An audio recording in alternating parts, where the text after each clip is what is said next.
আসছি তায়েব শহরের মিকাতে। আমরা ইনশাল্লাহ আর একটা উমরা করবো, যার জন্য মিকাতে আসছি। এখানে এহরাম পরব, নিয়ত করব, 2 রাকাত নামাজ পড়ব, তারপরে মক্কায় যেয়ে উমরা করব। এখন যেখানে আছি সেটা হলো মিকাত, তায়েব শহরের মিকাত। মিকাত বলা হয় যেখানে উমরার জন্য নিয়ত করা হয়, সেই স্থানকে মিকাত বলে। পাহাড়ের উপরে, দেশটা আসলে খুব বরকতময়, শান্তিময়, ঠান্ডা। দেখা যাচ্ছে প্রচণ্ড রোদ, কিন্তু অনেক ঠান্ডা বাতাস। তালহা ভিডিও করে। তালহা আসো, তালহা কই?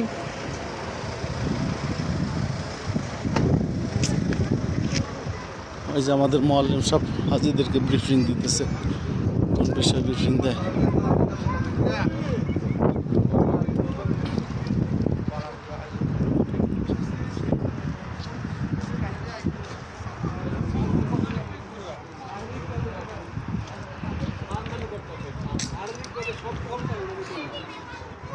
জি সুস্থ মানুষ করলে হবে। জি, তাহলে আপনারা এখন যদি নিজের নামে উমরা করেন, তাহলে এখন যে গোসল করলে করবেন, নাহলে উজু কইরা 2 রাকাত নামাজ পড়া নিজের নামে হইলে তো যেভাবে আমরা আগে নিয়ত করছি এভাবে, আর অন্য কারো নামে হইলে লাভবাহিক ঠিক আছে। অন্যের নামে করলে, ওদের নামে করলে জাস্ট নিয়ত বাংলা করবেন যে আল্লাহ আমি আমার আব্বা অমুকের নামে করতেছি, আর আরবিতে গেলে লাভবাহিক আল্লাহুম্মা উমরাতান আনা অমুক। ঠিক আছে, আমরা বাংলায়। আরে আপনার অন্তরে যে কথাটা, যে ভাবনাটা আছে এটাই নিয়ত। এরপরও আপনার ইয়ার নিয়তটা বলা লাগে। দেরি করেন না, না বিসমিল্লাহ বলেন। হ্যাঁ হ্যাঁ হ্যাঁ, আমি আমার নিজের জন্য উমরা করতেছি, উমরা নিয়ত করতেছি। যাও যাও যাও যাও। হ্যাঁ মাইদু, মাইশা, এই পড়ে যাবো পড়ে যাবো।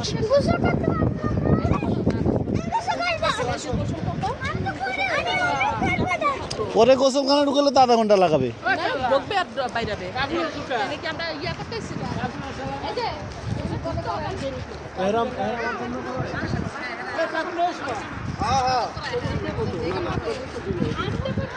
আর আজকে কিন্তু রাতে প্রচন্ড ভিড় হবে, আপনারা গিয়া